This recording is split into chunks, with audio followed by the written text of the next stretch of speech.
রোগবালাই ছড়িয়ে বেড়ানো তেলাপোকার দাম এখন সোনার চাইতেও বেশি।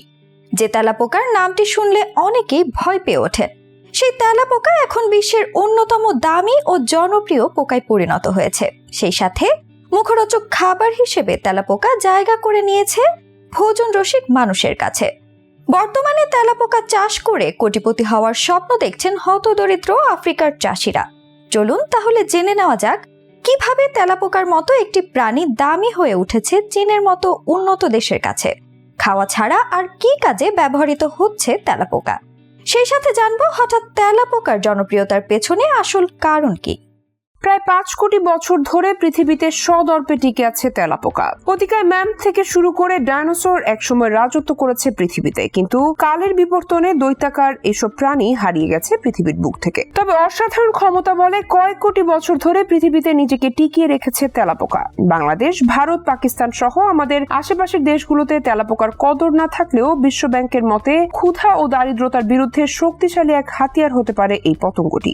আফ্রিকার অপুষ্টিতে ভোগা 20% নাগরিকের খাদ্য চাহিদা পূরণ করতে গুরুত্বপূর্ণ ভূমিকা পালন করবে তেলাপোকা। বর্তমানে প্রায় 2100 এমন প্রজাতির তেলাপোকার সন্ধান পাওয়া গেছে যা ভক্ষণযোগ্য হিসেবে স্বীকৃতি পেয়েছে, আর 2000-এর অধিক তেলাপোকার মাঝে এমন 18 প্রজাতির তেলাপোকা পাওয়া গেছে যা চাষযোগ্য হিসেবে চিহ্নিত করা হয়েছে। আফ্রিকার অন্যতম একটি দেশ তানজানিয়া, যেখানে তেলাপোকা চাষের মাধ্যমে ভাগ্য বদলে গেছে অনেকেরই। প্রথমে মুরগির খাবার হিসেবে তেলাপোকার চাষ শুরু করা হলেও একসময় চীনাদের কাছে তেলাপোকার জনপ্রিয়তা জানার পর ব্যাপক আকারে শুরু হয় তেলাপোকার চাষ। প্রথম দিকে 1 কেজি তেলাপোকা বিক্রি করা হতো প্রায় 5 ইউরোতে। এরপর সময়ের সাথে সাথে তেলাপোকার জনপ্রিয়তা বাড়ার সাথে সাথে বাড়তে থাকে এর দামও। আফ্রিকায় সবেমাত্র কীটপতঙ্গ চাষ জনপ্রিয়তা পেলেও তেলাপোকা চাষে অবিশ্বাস্য সাফল্য পেয়েছে চীন। বর্তমানে চীনে শতাধিক তেলাপোকার খামার রয়েছে। এক একটি খামারে প্রতি বছর 800 কোটি তেলাপোকা উৎপাদিত হচ্ছে। ধারণা করা হচ্ছে 2030 সালের মধ্যে মানুষ ও প্রাণীদের খাবার হিসেবে তেলাপোকার বৈশ্বিক আকার দাঁড়াবে $800 কোটি।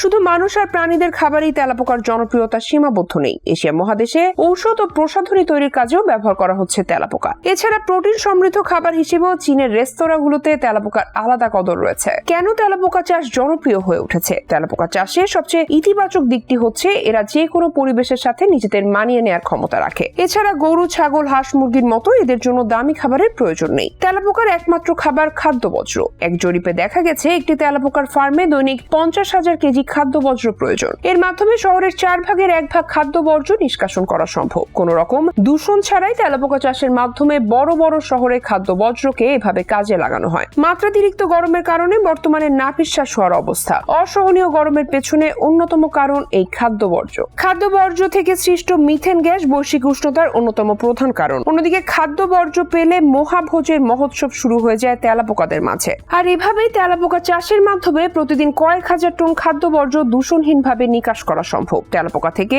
লক্ষাধিক টাকা আয়ের কথা শোনার পর যারা তেলাপোকা চাষ করতে মাঠে নামতে যাচ্ছেন তাদের জন্য আরো একটি বিষয় জেনে রাখা জরুরি যে তেলাপোকা চাষেও রয়েছে ঝুঁকি। একটি তেলাপোকার খামারে সর্বনিম্ন হলেও 500 থেকে 600টি তেলাপোকা থাকে। এছাড়া তেলাপোকা দ্রুত বংশ বিস্তার করতে পারে, তাই খামারে কোনো প্রকার অঘটন ঘটলে কয়েকশো কোটি তেলাপোকায় ছেয়ে যাবে গোটা গ্রাম অথবা শহর। এমনকি কয়েক হাজার তেলাপোকা ঘিরে ধরলে তখন ঘটতে পারে নিশ্চিত মৃত্যু। 2013 সালে তেলাপোকা চাষ করতে গিয়ে এমনই এক দুর্ঘটনা ঘটেছিল চীনের দাফেং জেলায়। সে বছর কয়েকশো কোটি তেলাপোকার কারণে ক্ষতি হয়েছিল কয়েক হাজার কোটি টাকার। অবশ্য সতর্কতা মেনে চললে তেলাপোকা হয়ে উঠতে পারে সচ্ছল হওয়ার অন্যতম মাধ্যম। বর্তমানে চীনে তেলাপোকার রেসিপি ছাড়াও জনপ্রিয় হয়ে উঠেছে তেলাপোকার দুধও।